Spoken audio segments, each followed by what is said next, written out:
pour chaque hausse d'1 degré de la température moyenne d'un pays. Le PIB par habitant recule d'au moins 1,1%. En d'autres termes, plus vous vous éloignez du pôle Nord en direction de l'équateur, plus la chaleur augmente et plus la richesse diminue.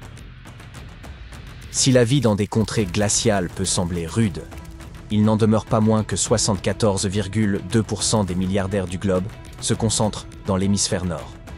4 grandes théories tentent d'expliquer ce phénomène.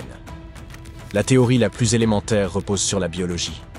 Le froid limiterait la propagation des germes, ce qui favoriserait la santé et la productivité. Une hypothèse séduisante, mais qui mérite d'être remise en question. Vient ensuite théorie de la paresse, formulée dès l'Antiquité grecque et s'intéressant au climat dans son ensemble.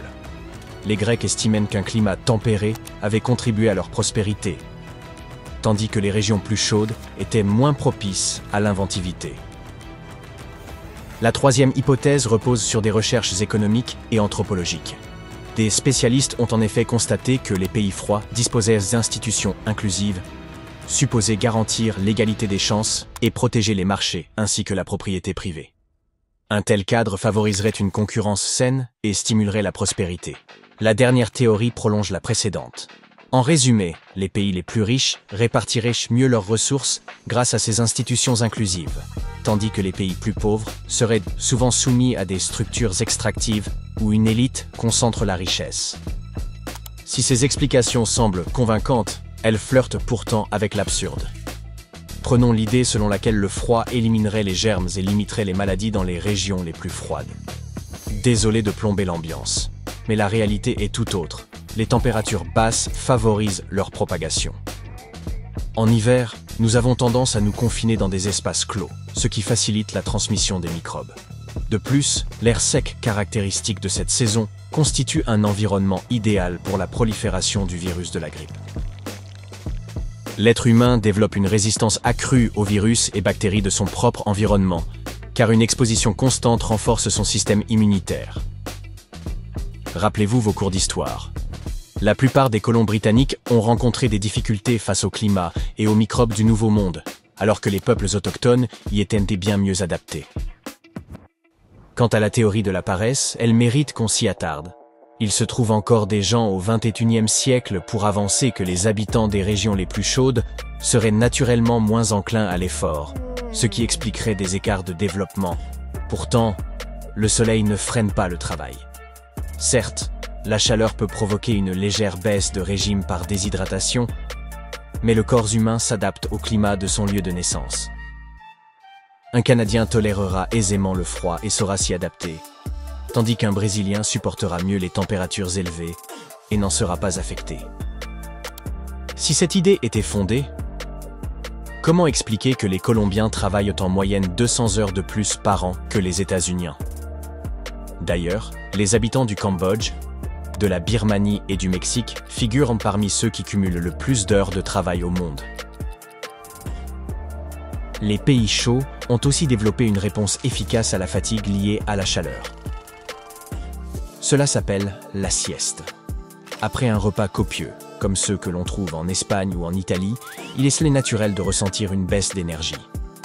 C'est pourquoi ces cultures ont instauré la sieste après le déjeuner. Un court repos qui favorise la concentration et la mémoire. Il peut sembler qu'une sieste réduise le temps de travail, mais en réalité, elle ne fait que modifier les horaires. Tandis que certains pays terminent à 18 heures, en Espagne, la pause déjeuner de 2 heures repousse la fin de journée à 20 heures. Ce système permet d'éviter les heures les plus chaudes et d'intégrer un repos bénéfique. Le passé regorge de civilisations florissantes malgré des climats extrêmes. L'Égypte ancienne, par exemple, fut l'une des plus riches de l'histoire, et ce, malgré une chaleur écrasante et une sécheresse persistante. Son développement prouve que la prospérité ne dépend pas uniquement du climat.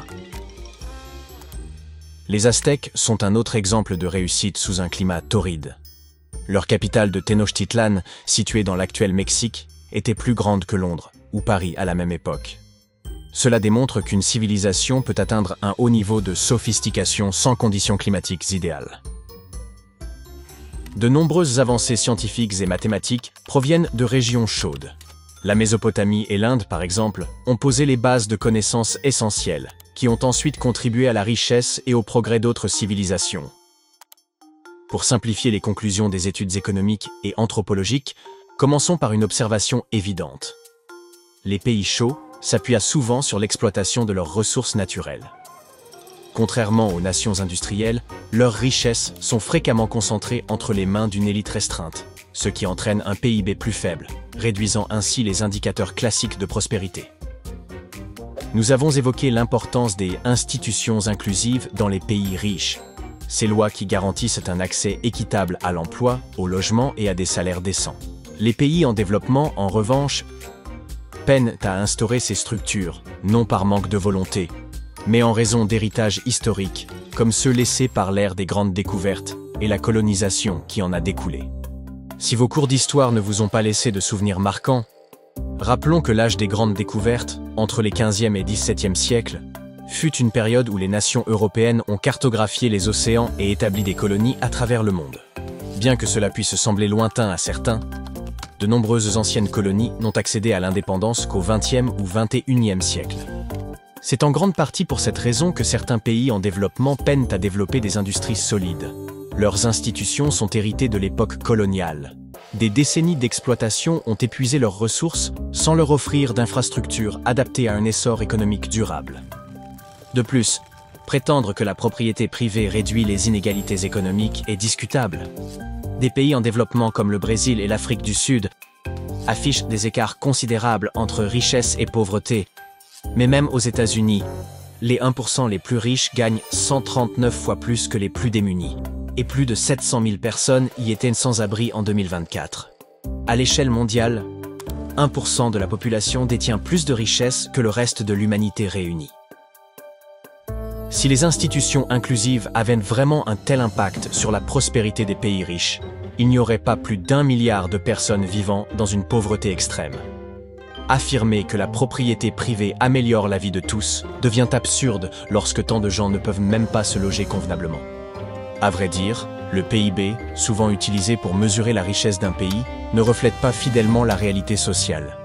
Il comptabilise uniquement les revenus générés par l'industrie elle-même, sans tenir compte des conditions de travail, des salaires ou de la qualité de vie des employés. Il ne prend pas non plus en considération les inégalités économiques, occultant ainsi l'impact réel des institutions inclusives. Les États-Unis comptent environ 835 milliardaires, mais 11% de leur population vit toujours dans une grande précarité. Cela montre bien que l'argent est loin d'être réparti équitablement et que les institutions censées être inclusives ne le sont pas tant que ça.